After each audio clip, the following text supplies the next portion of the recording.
We're recording. Mayo.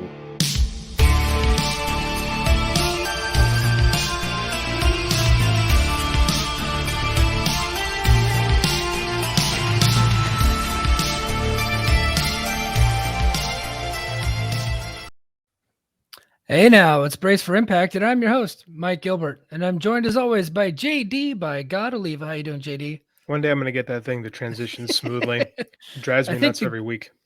I think the gimmick where you screw it up every week is actually much better. It's not a gimmick, it's reality. I keep screwing it up every single week. Yeah, and we actually have a special guest with us today. It's Justin Knipper from Wrestling Observer Network, and of course, right here, our very own member of the Fight Game Media family. How you doing, Justin? What's going on, Mike? Thanks for having me. Yeah, this is my first time actually chatting and talking with you guys on a podcast. I feel like we've been trying to do something like this for a little while. Well, that's inaccurate. You and I recorded quite a few podcasts. Oh, well, yeah, of course. I'm talking about all three of us together. That no one listened to. Yeah. This is the first time we were able to sucker Justin to come talk some Impact Wrestling with us, so that's cool. We need him to bring his ratings over because he's got I'm gonna go ahead and say it, not only the highest rated, but in my opinion, the best podcast on the Fight Game Media Network. Write that down with one Mr. Fumi Saito, who is a legend in the Japanese wrestling history. There, a historian. So welcome, man. We're happy to have you.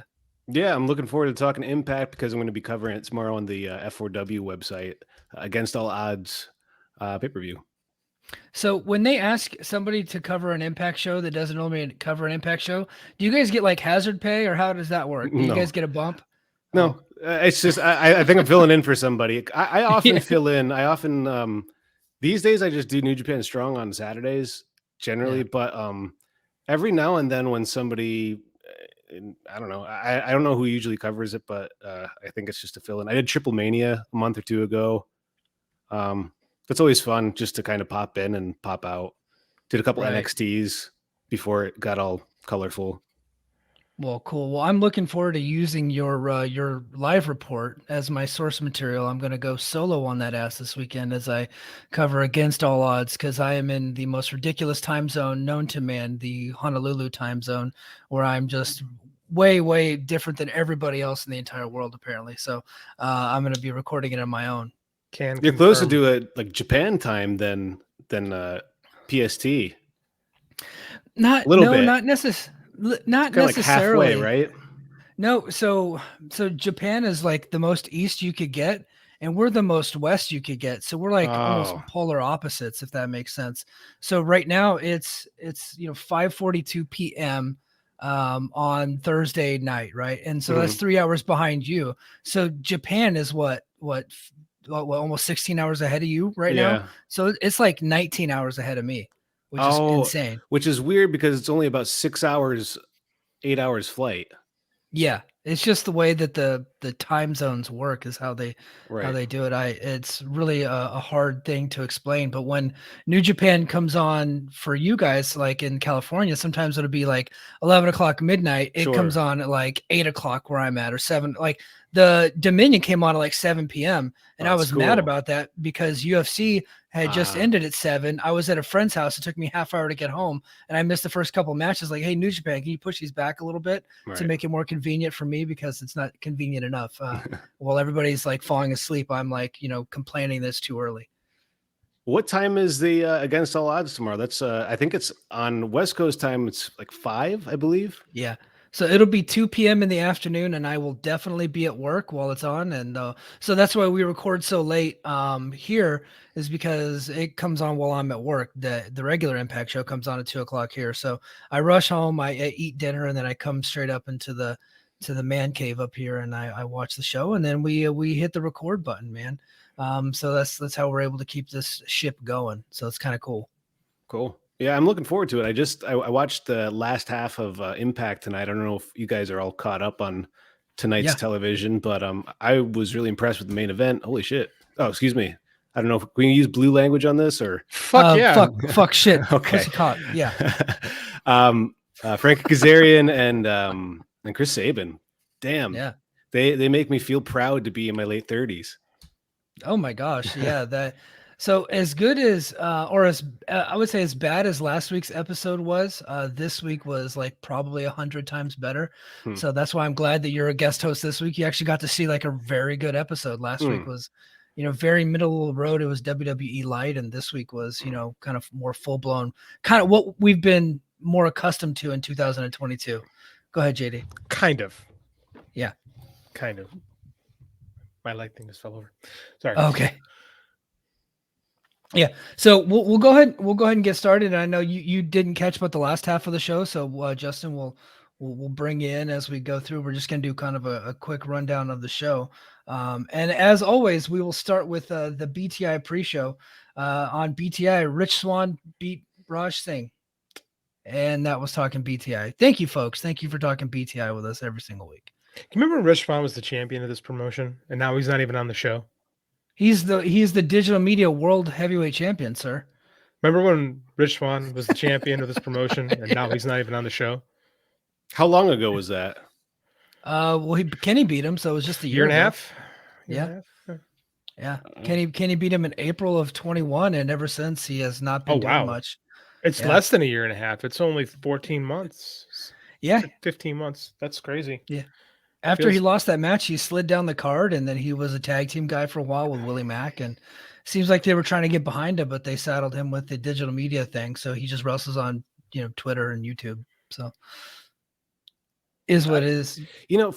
For me, I'm kind of half-assed when it comes to like watching Impact regularly. I think the main way I keep up is through your articles, Mike. But in general, when I can stop in every now and then, one thing that makes it difficult for me is this situation where like I was kind of confused because I feel like I remember Rich Swann being in the main event picture, having matches with Kenny, and now he's on the first match of the show and there's a digital media title. And for me, like not always keeping up, it's always this moment where I'm like, what the hell's going on?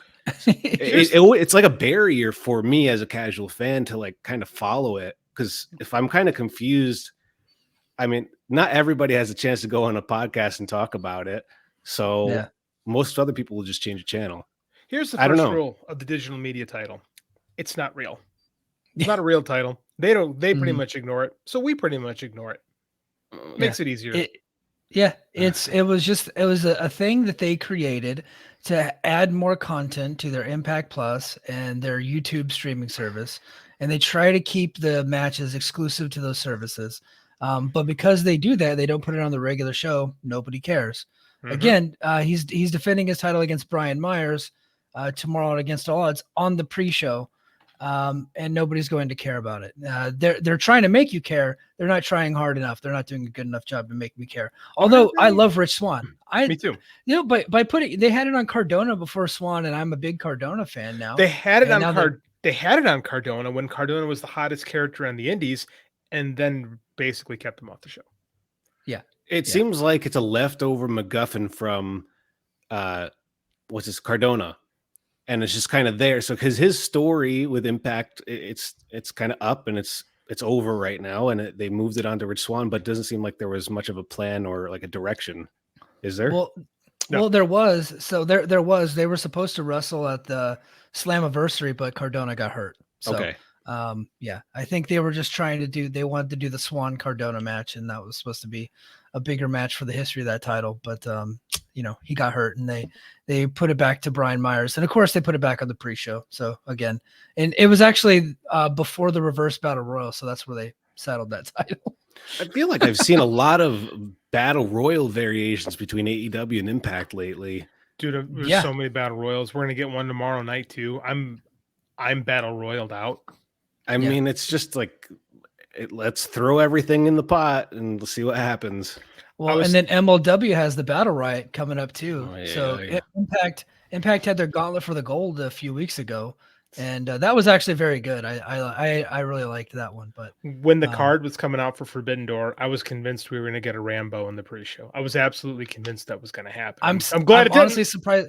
I'm surprised we didn't. They just Instead of that, they added 4 or 5 multi-man matches to get everybody, or as many people as they could, and it worked. By the way, it was wound awesome. up being fine.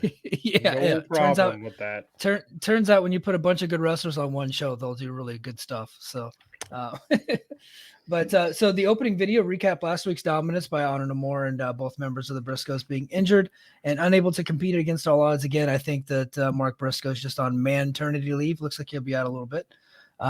Backstage, America's Most Wanted and the Good Brothers were discussing a bad idea and followed it up by greeting Honor No More's PCO.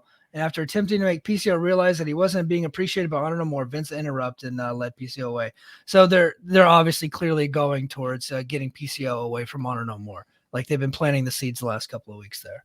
For a while now, because PCO bounced into the babyface territory and then inexplicably went back with Honor No More. And now we're trying to get him out, which he doesn't really work for this group, especially now that all the Ring of Honor attachments are gone. So yeah, just do what you need to do with him, make him a babyface. I think we kind of need it in this company, to be honest. I think we need a few more strong babyfaces because we're getting Heath in a featured spot later on. Yeah, we definitely need a good, strong character babyface, and that's PCO 100%. And then our opening match was Trey Miguel defeating Chris Bay, Laredo Kid, and old Steve Macklin in a 4-way. Chris Bay took the pin here, which grinds my gears. I figured somebody else would take the pin here, but what'd you guys think of the opening match? I mean, I didn't catch it. I looked at that picture right now, and Steve Macklin is somebody I wouldn't expect to be in that match. Seems like he's a foot taller than everybody else in that. He's not. He's like 5'10". Yeah, he's not super tall. He's like I don't know how familiar with Impact you are, Justin, but like when Joe was doing X Division stuff, it's hard to compare anyone to Samoa Joe, but that's kind of the role Macklin's playing in this one. He's see. Like a bruiser in this division. And quite frankly, it works really well. Okay. He's great. He might be the most underutilized guy on the roster outside of Chris Bay. I've seen him have a couple great matches. He's really good. The random time of the week. I remember there's something with Jonathan Gresham maybe a couple months ago that was really good. Yeah. But I didn't get a chance to watch this one. So how was it? Good. JD, what'd you think? It was pretty good. I mean, like, I told you I'd message you last night. I gave a hint for the Patreon. I decided to watch MLW Fusion last night for the first time in well over a year, because I'm pretty sure we're going to get some crossover as we get closer to Nashville between these two promotions. And that show opened up with a 3-way with, because Arez, Casey Navarro, and Myron Reed. This was a lot better. Yeah, that was a fine match. It was fine, but it was the spottiest of spot fests, and everything people complain about with 3-way matches, that one actually was. And watching this, like watching MLW, I'll get into more on the Patreon, but watching MLW gave me an appreciation for just about everything that Impact does. So this match, I was very happy with it in comparison to what I watched last night. Yeah, I really liked the match. Did it live up to all my expectations? Probably not. I don't think it's supposed to. Yeah, I think it was a little shorter. I honestly, and we talked last week, it didn't really need to happen. Trey Miguel has a recent victory over the current champion, Speedball Bailey. They didn't need to put him in a number one contenders match. He should just be the number one contender. But hey, you gotta throw some matches together. I worry about Chris Bay's future in this company. Him taking another loss. I can't remember the last time he actually got a victory. He's taking a lot of L's. He's getting no promo time. Like, he was basically Ace's valet tonight, and when he came out again, like, I'm not liking what I'm seeing from him, man. Is he more of a Impact guy? Because I know he previously was an Impact guy, but is he now like a New Japan guy that's in Impact? No, he's an Impact guy that's in New Japan. Yeah. Okay. Vice versa. Yeah. Or he has been up till now. I don't know what's going on in the future. Because the booking sounds like, okay, we got this guy that's not really under contract to us for a long. I don't know. I don't know the details, but hey, it's sure feeling like that, to be honest with you. Yeah, it seems like he might be on his way out, and that's what they do it with some folks. They will beat them like a drum on the way out, knowing that they can't get them back. Jake Something would be an exception to that. They actually let him go on a run, and then he had a title match, and he lost the title match, and that was his last match of the company. I think they want him back, but Chris Bay, they probably think once Bay is gone, he's probably just gone. Morrissey, so, I don't know that. That's speculation. So Morrissey kind of comes to mind. They let him go on major cable television and take a whooping from Wardlow when everybody was up in arms, and he was out of the company 3 weeks later, and we were like, oh, that's why. That makes sense. So but on the whole, I was entertained by this match. Trey is a White Walker now, apparently. I can make Game of Thrones jokes again because the new show's starting soon, so that's no longer a passé joke. Then we had a promo airing featuring Raven and the upcoming Clockwork Orange House of Fun match. Actually, Raven's Clockwork Orange House of Fun match. I guess it's hosted by Raven, or I don't know what Raven's going to be doing there. It's like a GCW show. They just got to throw his name in front of it. Yeah. So I thought it was a cool promo. Raven kind of looks like, your grandpa down the road. He's wearing a Hawaiian shirt there, got the gray beard. And but then he starts talking. He's like, oh, it's still Raven, and he's still awesome. It's really cool. I put in the chat, Raven looks like shit, but it's still super awesome.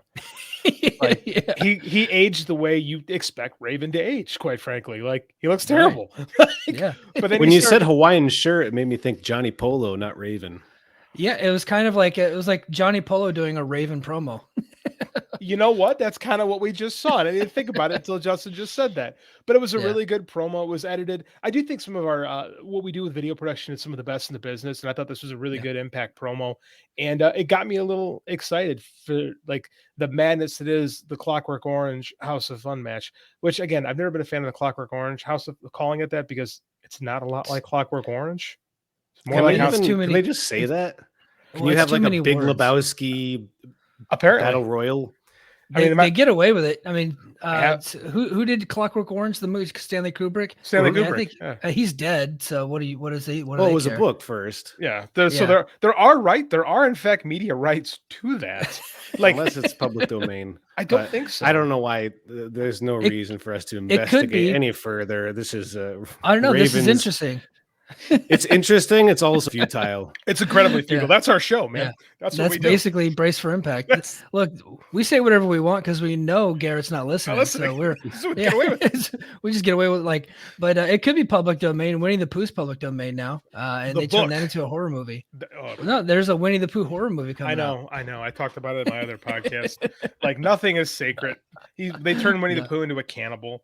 It's something right at Impact, to be quite honest with you. When you watch the clips from that movie, it's some shit right out of the undead realm and all that. It's right, which we get a little bit of a dose of tonight. Speaking of which, our next match, Giselle Shaw defeated Rosemary, and I gotta say, man, I'm always a fan of Rosemary. I like the character. I think it's a cool character. And I think that she knows exactly who she is, and she has become that character. Matches are usually not the greatest, not like she's not the greatest worker, but she's capable of having good matches. And I thought this was a good match. And maybe it's because Giselle Shaw is pretty sharp. But I thought this whole thing was pretty good. What'd you think, JD? Giselle Shaw is a pretty good worker because I feel the same way. It's weird because I complain every time she's on screen, but I do enjoy Rosemary's character work. And but agree on the wrestling it can be sketchy sometimes. I thought this was all right. I thought that having Tenille and Madison on commentary actually worked. I don't know why Madison looks great with the broken nose. I have no idea why that works. Says a lot about me. Yeah. I thought this was fine and it was fun. And Giselle's in the news right now, so I think Impact timed this right by having her on the show this week. So good move on Impact. Didn't really didn't capitalize on it, but again, this you get with the tape show. Yeah, well, so I mean, they could have edited something in, or I think they probably knew that the news is coming out. So, Justin, I don't know if you're familiar, but the Giselle Shaw has come out as transgendered, and so Impact actually kind of put out, I don't know, I'll call it a press release. I don't know how they actually did it, but they did put out an article about it, and I referenced it in my article last week. So, cool thing that she finally was able to come out and felt comfortable with that. And then they actually had her front and center at the Pride Parade in Toronto. Her and Scott D'Amore were there representing for Impact. So I think that stuff's really cool. I kind of get why they wouldn't try to capitalize that on TV. I think they don't want to make that like her character. Like they just want her to be just Giselle Shaw, the Giselle Shaw character, not Giselle Shaw, like recently come out transgender Giselle Shaw. Plus she's a heel. So you want to, I think they want to just keep her that way. Yeah, but it's wrestling, and they always tend to steer into whatever gets them any amount of publicity whatsoever, So that's what I expect, and perhaps I just have WWE brain too much. So I don't know. It was a good match. I mean, it was. I don't know if I'll say it was a good match. It was a fine match. It was adequate. I was entertained. It was a fine match, And of course, there was a big beatdown after the bell, and Giselle Shaw now a member of the Influence. So there you go. And then backstage we go to Gia Miller. She's with Mickie James. Miller asked her about her upcoming match tomorrow at Against All Odds. And before James could say too much, she was interrupted by Chelsea Green and Deonna Purrazzo. Green and Purrazzo stated that James is narcissistic, and James attacked them both before Mia Yim arrived to even the odds. JD, you had some thoughts on this. Shake, shake, shake. Kevin Dunn. Shake, shake, shake. Yeah. Shake the camera. Kevin Dunn's influence has now gone too far, and now we're getting it backstage segments on Impact, which already have issues most of the time. We don't need the WWE camera shake on these things. Like, it was like, it's not going to be great. It's Madison and Denise, or it's Deonna. It's a jump. It's fine. Yeah. It's just, I don't know, man. I thought this was pretty poorly shot and poorly handled, but it's fine. It's, I'm not going to lose sleep over it. But again, it's WWE bullshit. And I'd like to see that not on this show. Right. Speaking of bullshit, backstage, Rosemary was digging into the purse of Taya Valkyrie, and then she did a seance, and then all of a sudden, Father James Mitchell appeared from hell, I guess. Rosemary questioned Mitchell on the whereabouts of Havoc, and Mitchell stated that he wasn't sure she was ever coming back to this world. So, JD, serious question. Is Havoc dead, or is Havoc just in hell? What's going on? She's probably with 2 dimes in NXT hanging out at the bottom of a river. Yeah. Thank you for the question. I was able to roll with that one really good. I'm proud of myself. I hate this shit, man. Like, I say it every week. God, I hate this shit so much. Like, I'm entertained. The show is going fine. I'm making fun of Kevin Dunn stuff, which again, it's livable. But then Rosemary's got to talk to a wedding ring in fake Latin and do like the Sam Raimi Evil Dead garbage. And I like Father James Mitchell. Like, why do they have to do this? God, can't you just be crazy? It. Yeah, just be crazy. Don't be interdimensional. Crazy? Yes. Yeah. What's wrong with just being crazy? She's wait till Patreon. Yeah. Why can't the characters just be like, oh man, she's weird? It's got to be no. She's in fact a part of an interdimensional cult, and she talks to demons, and she can bring up. Apparently, Father James Mitchell's like a djinn or something like that. Like, it's so freaking terrible. I hate everything about this. I'm done. Okay. So I kind of like it now. I was watching and I got so happy. I was like, JD is gonna be so mad about this, and I'm just gonna laugh the whole time. I was like, yeah, it's bad, but if it makes JD upset on the podcast, I'm all for it. I am convinced they do it just for me now. I'm convinced. I'm convinced it's a troll just to get me going, because nobody likes it. No, it adds nothing. Nothing. No. Not takes away. It detracts.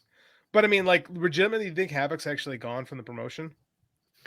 I don't know. So she's in that relationship with Sami Callihan. Sami is kind of a big dog around there, so maybe she's just taking some time. I don't know. Right. Hard to tell. I haven't seen any reports saying that she's out though, but that would be something that they would do to get people out. I mean, remember they murdered Allie and sent her to AEW, and then then Taya Valkyrie shot Johnny Bravo, and then she got arrested and got sent to Stanford Penitentiary. Stanford Supermax. Stanford Supermax. Yeah, that's true. That's what we do in Impact. The one thing I don't understand about Impact is if they're going to do that kind of stuff, I call it like the Lucha Underground kind of approach. It's like either go 100% or just don't. That's the problem. Lucha Underground went 100%. Because that was their thing. The whole show was bonkers. So, but just one match on a TV show, and then the rest of the show is it's just pro wrestling. So, yeah. Why just that one? And if Rosemary has superpowers, why does she lose all the time? She has magic. How did she not kick out using magic? Always. She is the current co-holder of the Knockouts Tag Team title, but she loses constantly on this show. She's got to pray to better gods. Yeah. It's like you're watching an episode of like Saturday Night Live, and there's one sketch that just kind of sticks out for some reason, and it throws the whole show off. The flow is off. I feel like the rest of the show had a flow. If you like it, you didn't like some matches. It's not the quality isn't like, it's not a big gap between it. But when I hear things like this, I don't get it. I don't know who it's for. Right. It's a variety show. And Rosemary, I'll be honest, Rosemary has a lot of fans. Yeah. And when she's in, and as we heard last week, whenever James Storm and Chris Harris were cutting this passion promo in the backstage area, in the ring currently was Rosemary having a match. You can hear the whole audience chanting her name. Like, people actually really love Rosemary, and they love Decay. I think Yeah. Yeah, during a promo, you could hear audibly a match going on because they do all the backstage stuff while matches are happening in the ring. They film all the backstage stuff. So, Cost effective. So, yeah, so and Jeff Jarrett would explain it as like, well, it's a variety show. You have a little bit of comedy, you have a little bit of wrestling, you have a little bit of violence, you have this and this and that, and then then all of a sudden we're killing people, and then we have magic. I think you just take away the magic, and then we're fine. I think it hurts I think it hurts the identity of the promotion, because sometimes I feel like Impact doesn't know what it wants to be. Yeah. Right. Like sometimes I think that we feel like we're still like the alternative product. We give these great, because again, the wrestling on this show is far better now than it was a year and a half ago, as far as just like top to bottom. I feel like the promotion's really strong in its wrestling. But then we do things like this, and I don't get it. I don't understand what's wrong. Justin, you should come on when they bring Wrestle House back. We might take a vacation during that time. I quit when that happens. I'm gonna quit. I mean, listen, I get the idea that wrestling, to an extent, yeah, wrestling is always going to be a variety show, either if it's like a TV program or if it's a live show. But what if let's take the variety show analogy. Let's switch it to buffet. If you go to a buffet and you're at a section of the buffet, you see meatballs, you got spaghetti, you got lasagna, you got garlic bread, and right next to all that is a big vat of green Jello. Why is it there? It doesn't need to be there. We can have lots of variety, but this flow right here, there's something off. Why is there Jello next to my lasagna? My brother, we used to go to the Old Country Buffet when we were like poor, and my brother would get a plate. He would come back with a plate full of Thousand Island dressing. That's it. All right, that's what he was. That's what you do at buffets. That's how I feel about the undead world. You got this whole. It is a big plate of dressing, and he brings back a plate of just dressing, and it used to drive me nuts as a kid. And again, I think he did it just because he knew I would get a reaction. So, but it's also it's like if you're in a situation where you have something you want to do, and if there's not a real consequence, you just get something where the performers do what they want to do because they want to do it. And if Rosemary is popular, then maybe they need to focus more on like sorting her segments out to at least have her segments make sense within the larger context of the show. It doesn't have to be like changed around or anything. Just not just like, it sounds like somebody made this stuff up like 10 minutes before they went on the air. We had a murder mystery a year plus ago when involving Rosemary. A good murder mystery or like a murder mystery? Like dinner theater. No. Yeah. Like a dinner theater, yeah. But was it good? No, but they did have this one scene where Johnny Bravo was in the hospital and was laying on a hospital bed, right? Swinger. No, it was Johnny Bravo. Johnny Bravo. I'm sorry. It was Johnny Bravo, right? From Cartoon Network. Different guy, but he does have a blonde flat top. So he's laying on the hospital bed, right? And Scott D'Amore is like next to him, and he's like, he's not really upset, but he's kind of like, almost worried about his friend. And the doctor comes in. He goes, "Well, I got some bad news." And Scott D'Amore cuts him off. He goes, "Oh, just pull the plug. Go ahead." And I don't know why I thought that was so funny. I just started dying laughing. And that was the only good moment of the whole fucking thing was him just being willing to just pull the plug on his best friend before the doctor could even give him any kind of news. So that was it. I completely forgot about that. That's why I tried to correct you. Yeah. Yes. All right. Let's move on. Let's move on to something great, I would say. That's Jordynne Grace is the Knockouts champion. She's fantastic. She took on Savannah Evans, who has a lot of potential. She's a little bit green. I thought this was an okay match. It was a showcase match for Jordynne Grace. And she got the muscle buster on Savannah Evans. Savannah Evans is no small woman. So that was an incredible feat, man. She got her in the big muscle buster in a tribute to Samoa Joe. Short and sweet, but I dug the match. What'd you think, JD? Yeah, it's fine. Tasha didn't get dressed up for work this week. No, I think we'll talk about it on the Patreon, but I have a theory about her too. So I think I know where you're going with this. And I saw them like, wow, Tasha's not even she's just wearing jeans and like a regular old t-shirt. Doesn't look much like a star. Yeah, she looked like she was in a Bone Thugs and Harmony video, just chilling. Next, Justin, did you get a chance to watch the promo that aired about Joe Doring and his time in All Japan? No, I didn't. Oh, okay. Well, I'm gonna send that to you because I was hoping to get your thoughts on that because that's right up your alley. So a promo aired on the legend of Joe Doring in All Japan Pro Wrestling and what his challenge means to Josh Alexander in the Impact World Championship. They just had some photographs and talked about his history, winning the different tag titles that he won and then becoming the Triple Crown champion. They talked about his undefeated streak here in Impact and how he is probably the biggest challenge. Well, this is what they're saying, that they're hyping the match, but the most dangerous challenger for Josh Alexander to be facing right now. And it was narrated by Scott Hudson from WCW. So I thought the whole thing was great. It was exactly what me and JD had asked for last week. So JD, what did you think? Well put together, man. This is what Impact is really good at. Hey, the North American debuts of Kento Miyahara and Kohei Wada, which I know Justin would appreciate because, of course, they should be together. They're just in photographs. But again, if you're an appreciation for All Japan, that should make you smile. What bummed me out is they just had stills and they couldn't get some All Japan footage because I don't think that would have been hard. Like, I don't know. All Japan is Justin. Who runs All Japan these days? The sponsors. The creative is run by Tajiri. How about the company? Do you know who's running it? The company itself, like the owners. Yeah, I think it's one of those situations where it's like it has joint ownership from certain sponsors like Carbell and, gosh, what are some other? They're domestic sponsors. They're not international sponsors. Yeah. So I don't think it would have been hard for Impact to secure some footage or to procure some footage of good. There's politics there because it technically is a rival of New Japan, who they do work with. I had not. But so I think it's more about they don't want to step on toes if they don't have to.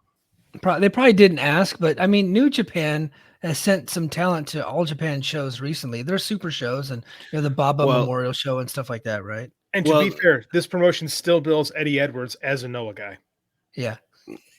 That they could do whatever they want with that. I'm just telling you that's what. Well, with the All Japan, well, it's not as much New Japan sending guys to All Japan. It's New Japan not re-signing contracts for older guys, like guys over 50 or so. So that's why we're seeing Nagata and Tiger Mask in All Japan. They are there on their own volition. It's not like a coordinated thing between New Japan and All Japan. It's more New Japan says, listen, we're not going to resign. Often, not just in wrestling, but a lot of Japanese businesses, when you sign a contract with a company, you often are offered 3 months, 6 months, or a year extension. And at certain points in a career in a certain company or certain kind of company, sometimes the company won't offer an extension, or they'll say, listen, if you want to go and do what you want right now because we're cutting costs, do your thing. And it's a tight-knit community. It's all the guys that are working All Japan and Noah, they've all been around the block. So-and-so knows so-and-so. So that's more why we're seeing New Japan talent not being loaned out, more like they're not technically under a contract to New Japan right at this moment. Although if New Japan said, "Hey, Satoshi Kojima, can you come and do this match for?" I'm it's not loose, but it's also not coordinated by New Japan. It's coordinated by the talent. Okay. So. Oh, well, cool. That's good insight. So backstage, we go to G Miller with a busted up Impact World Champion Josh Alexander. He reflects on his victory over Eric Young at Slammiversary, and then before we are greeted to unseen footage of other members of Violent by Design laying a beat down on Josh after the show ended.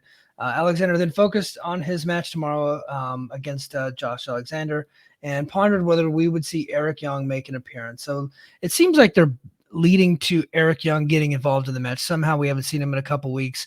I wonder what that entails. I wonder, some people have thrown out ideas. Maybe there's going to be a new member of Violent by Design. So we'll keep an eye on that and see exactly how that goes down. But I thought this was a good promo by Alexander. Josh, yeah, he cut a good promo. He's never going to be a big dynamic speaker. No. Right. But he does good stuff from the heart. Boy, his forehead looks like hamburger.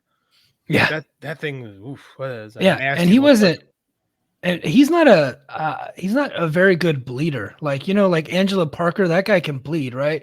And Matt Menard, Magic Man, like that guy is bleeder, and Moxley. But Josh Alexander, he cut the hell out of his forehead, and he doesn't really have a whole lot of blood there. Right. I mean, Moxley's like an artist with that thing. Like Moxley it just explodes and it flows down.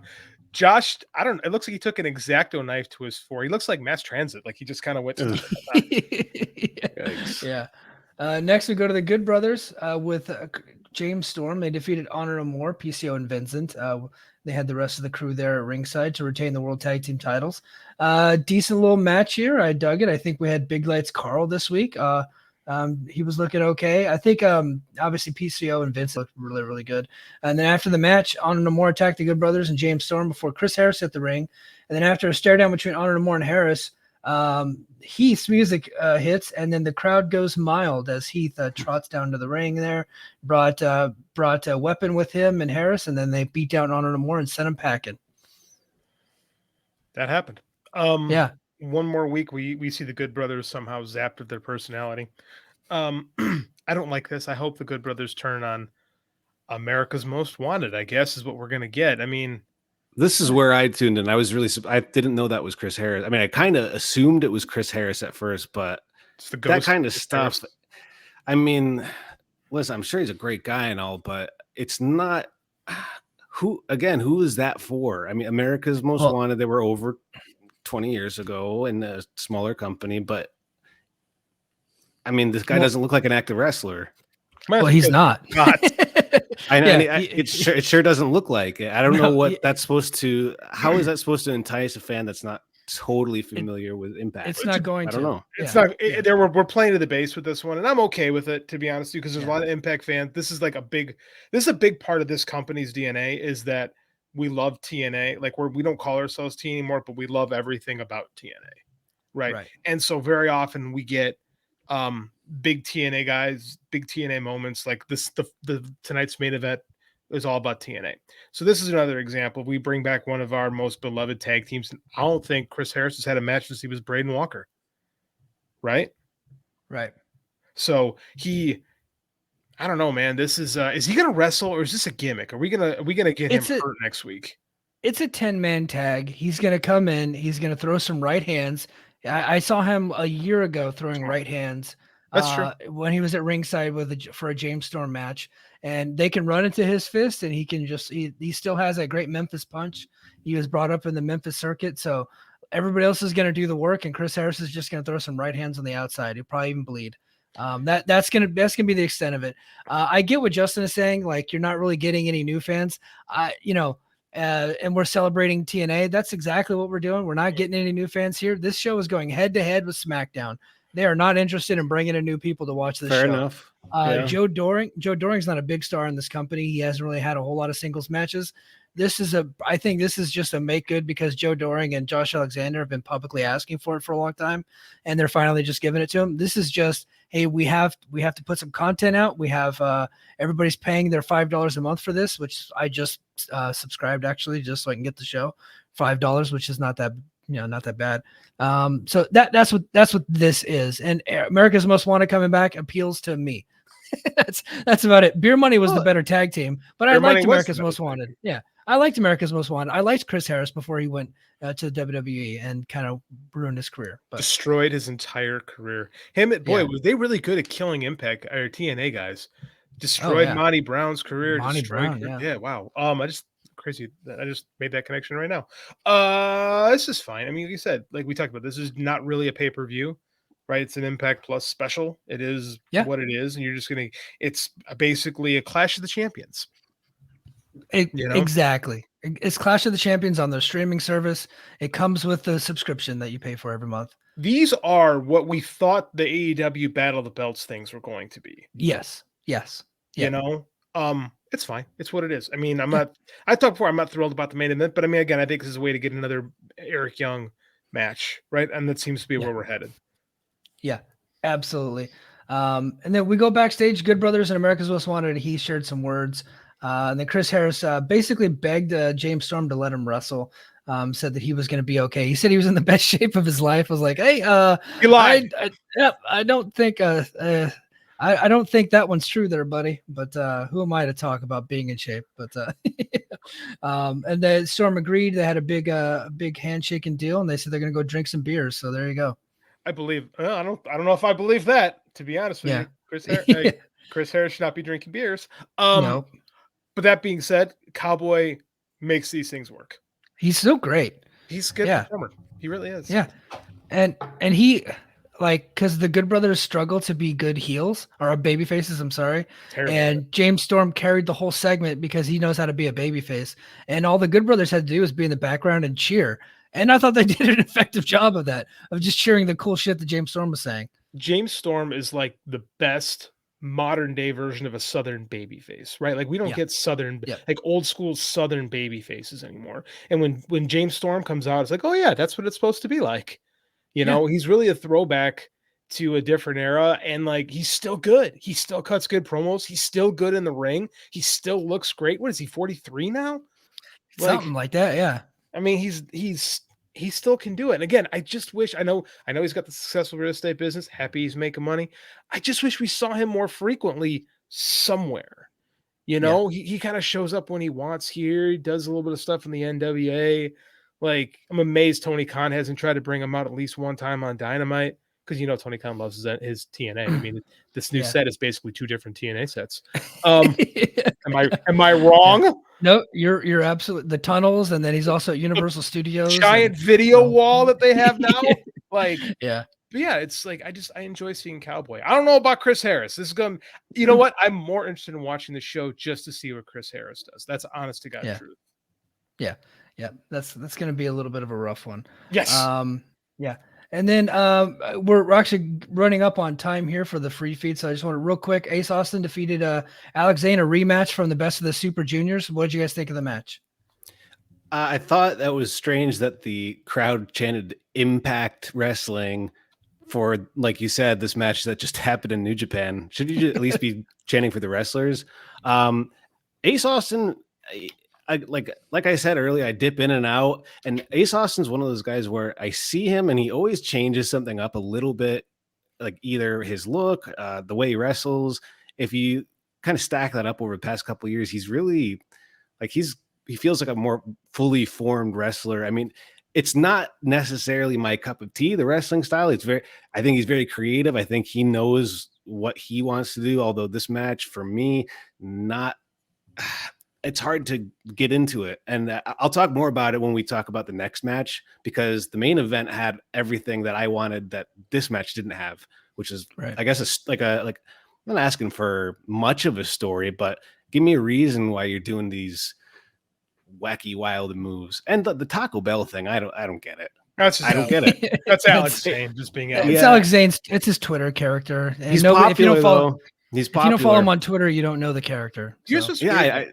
Here's what's weird, like you're saying, we as the Impact audience really haven't been introduced to Alex Zane as a character, right? He just comes in and does matches on occasion, right? So we don't, and this match literally happened because it happened in the Best of the Super Juniors, which was the better match, quite frankly. Yeah. Didn't they? Yeah. I'm sure blank there for a second. Yeah. It was, I like that one much better.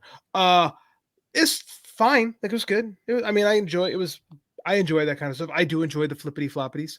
So it was fine to me. But it was creative. Both of them, I got it, props for being creative. There was one crazy thing that Zane did, like a no hand back. What was it? He jumped over the rope and then did a SI moonsault or something and used his hand. It's towards the end of the match. It was wild. This needed video package to remind us about what happened in New Japan. That's what was lacking, I think, from this match. Is I think that we as the audience could have been, because I don't think a lot of the Impact fans are watching Best of the Super Juniors, right? I mean, Impact's got its loyal fan base, and I don't know how much crossover there is. So a lot of them kept up with it through my columns. They kept up because of my columns. That's a good point. I think that having, because again, we have access to that footage. We use it all the time. So I would like to have seen them, refresh our memory on why, and not just having, Hannafin tell us why this is happening, but, do what you do. We cut great promo packages. Give us 2 minutes on why Alex Zane and Ace Austin are wrestling, because it was actually a really good angle. So, I mean, I'd like to have seen that play out here. Yeah. Absolutely. So we go to the main event. Chris Sabin defeated Frankie Kazarian. I gotta say, I watched their matches early in their careers, and this is the best match that these two have ever had against each other. It's so much better than the matches than we saw in 2003, 2004, because 2003 and 2004 timeframe, they were just throwing as many moves as they could together, trying to get the Nashville Fairgrounds audience to just pop.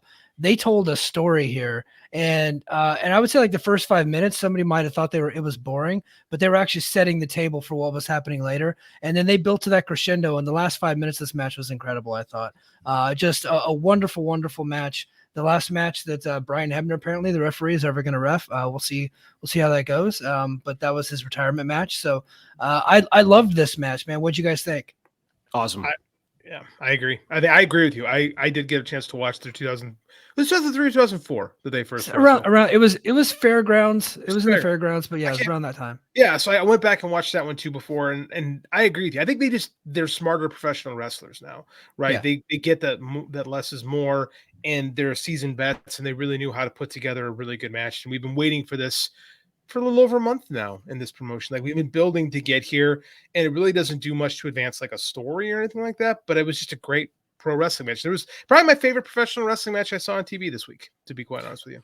I was thinking you could definitely, I would rank it up there with anything that was on television this week. But again, it might be damned by faint praise because it's in front of a small crowd on Impact on a Thursday. But if you are watching or you haven't watched, this is, compared to how they wrestled when they started almost 20 years ago, it's just like a more refined version of what these guys, Alex Shelley, even like AJ Styles, were doing back then. But you could tell there's like a natural chemistry between them.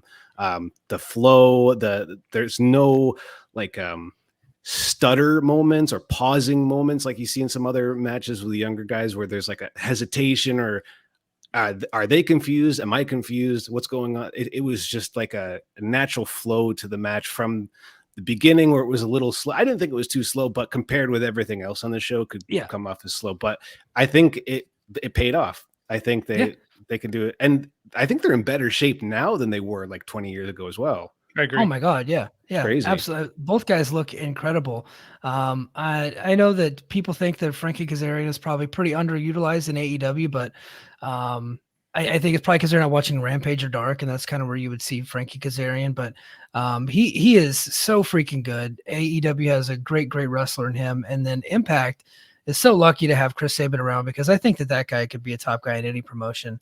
But he is a producer here. He's an agent here. Scott D'Amore is his trainer. He's very loyal to Impact. I'm sure they pay him very well because he doesn't do a ton of indies. I know he's got a couple indie matches coming up, but it's very selective. So I think they take care of that guy pretty well. But I thought this was a great match. And for me, the overall show, I thought it was 100 times better than last week. A big thumbs up for me.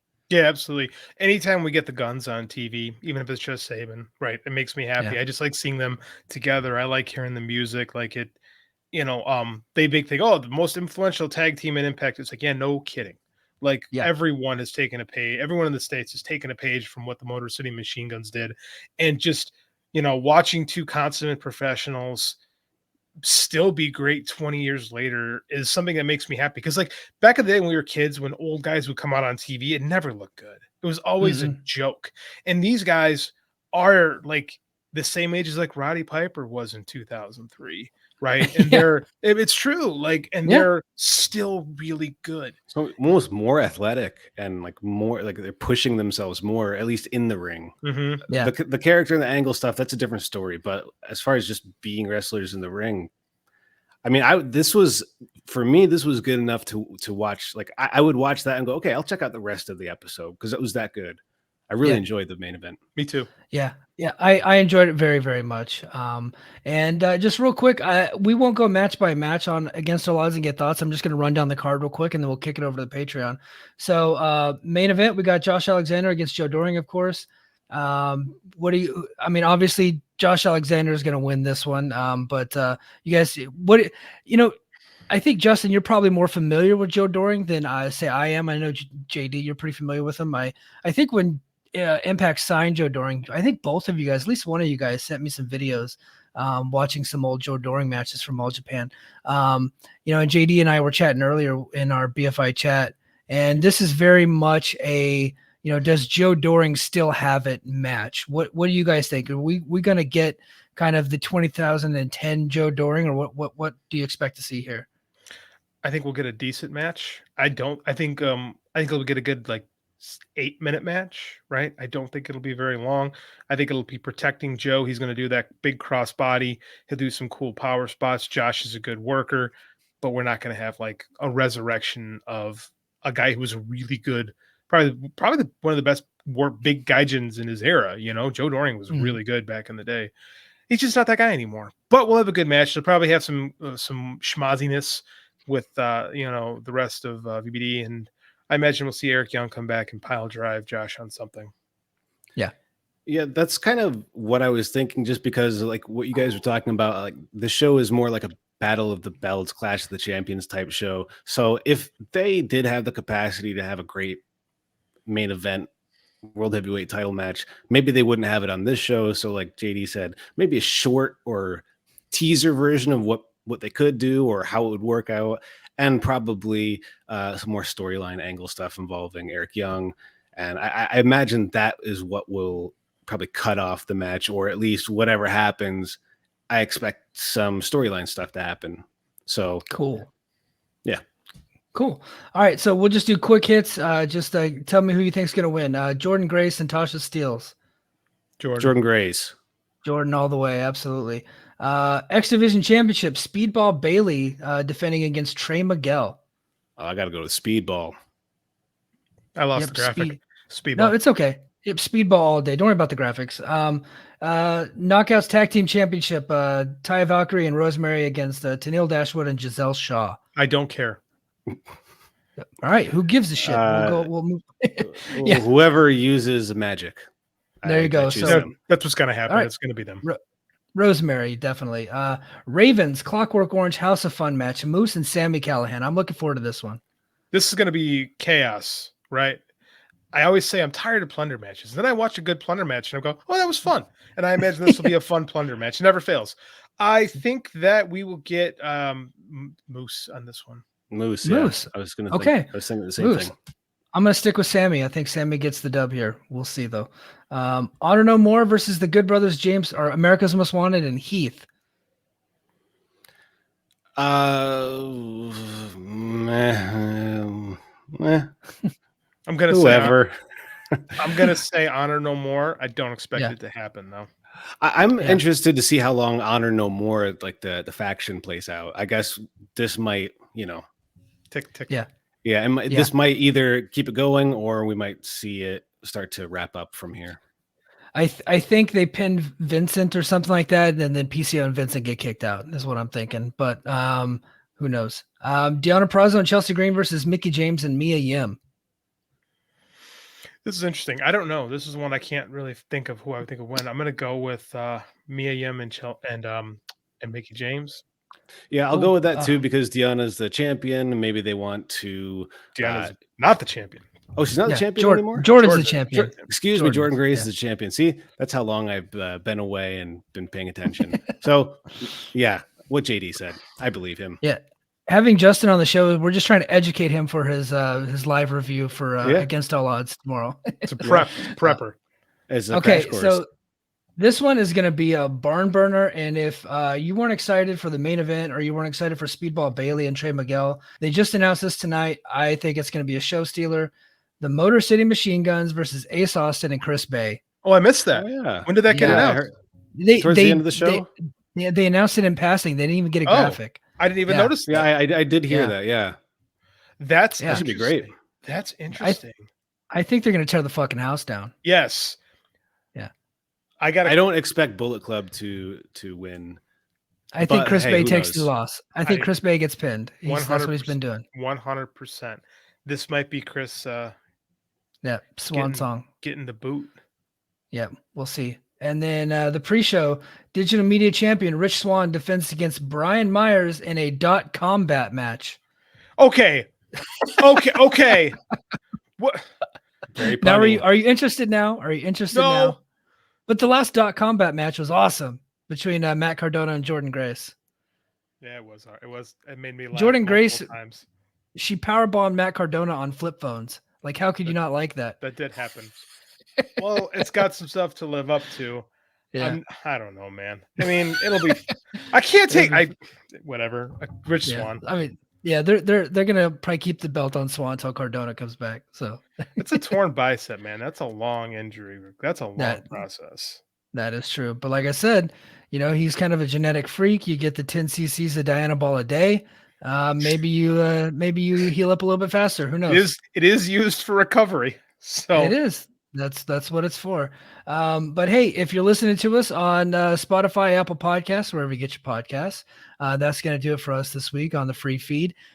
Check us out over on patreon.com/FightGameMedia. I'm finally going to tell my story of the time that I was in Japan and I got into a fight with a former world champion sumo wrestler named Aki Bono, who once also wrestled the Big Show at WrestleMania, I guess a couple years prior to that. So I will tell that story. Plus, we're going to talk about, Santana's in the news. I want to talk about him. Just a couple hours ago, Sean Rossap posted some news about Santana. I want to get the guys' thoughts on that. Alan Angels is a free agent. Let's talk about him a little bit and whatever else is going on in the Impact world. So until we go over to the Patreon, Justin, why don't you go ahead and plug your podcast, man?